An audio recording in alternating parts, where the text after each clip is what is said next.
We begin with the chairman of the House Judiciary Committee, Congressman Jerrold Nadler. Mr. Chairman, thank you for joining us. Thank you. This morning. You know, there's been a fair amount of second guessing since Wednesday's hearing. We all know that Robert Mueller was clearly a reluctant witness. Was it a mistake to force him to testify? No, I think it was very important that he testify because he established very clearly that he broke the lie that the president and the attorney general have been saying to the American people for the last, I don't know, 7, 8 weeks. But that was already in his report, wasn't it?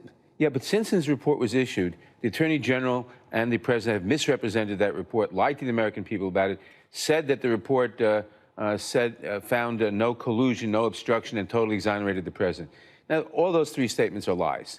It was very important for Mueller to get up there and say just that, and to say that the report found that the Russians, remember the heart of this, the Russians attacked our election and tried to influence our election to help elect Trump.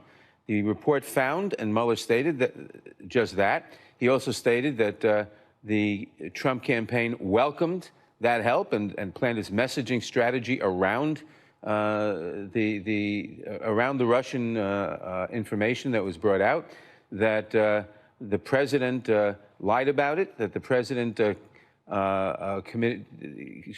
presented substantial evidence that the president committed obstruction of justice on at least 5 occasions, that he lied to the American people, lied to investigators in an attempt to cover up what he had done. It's very important that that information get out to the people and that we can now build on that. He didn't appear to move the ball politically, at least, on impeachment. Your committee, you filed a judicial filing on Friday requesting grand jury information, and you made it pretty clear in that filing that the House Judiciary Committee is investigating impeachment. I want to show it up on the screen right now. The committee has repeatedly made clear that it is assessing whether to approve articles of impeachment with respect to the president.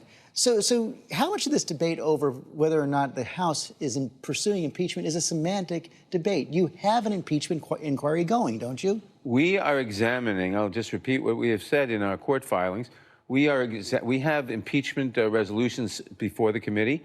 We are conducting investigations to determine whether we should report those impeachment resolutions to the House or whether we should draft our own and report them to the House.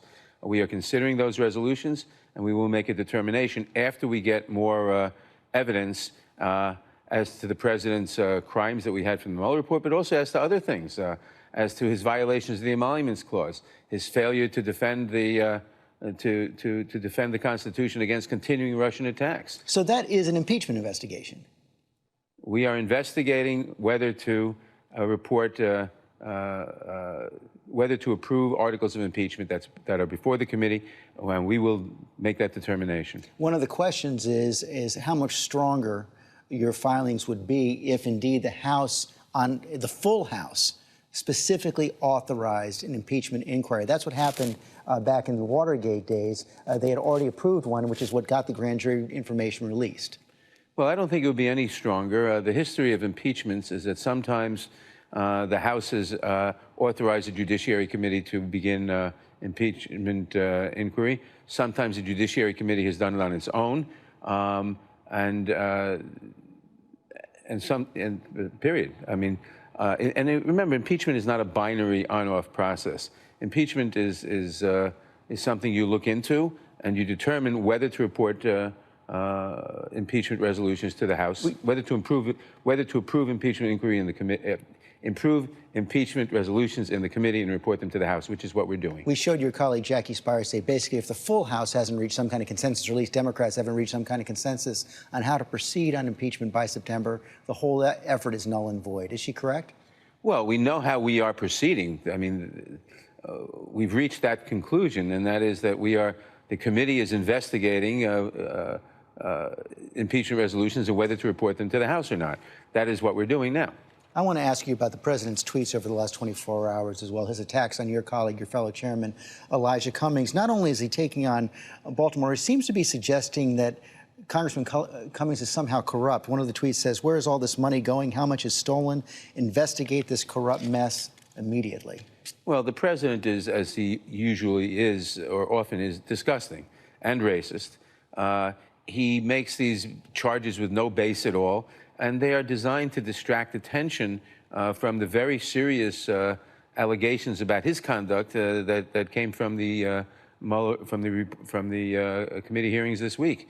The fact is, the president accepted help from the Russians to attack our election. His campaign worked with the Russians. That is undisputed, and he worked hard to cover up those crimes.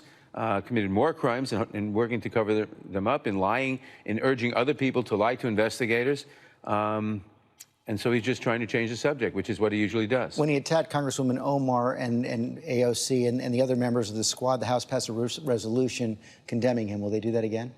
I don't know. It wouldn't be a bad idea. Chairman Nadler, thanks for joining us this morning. Thank you.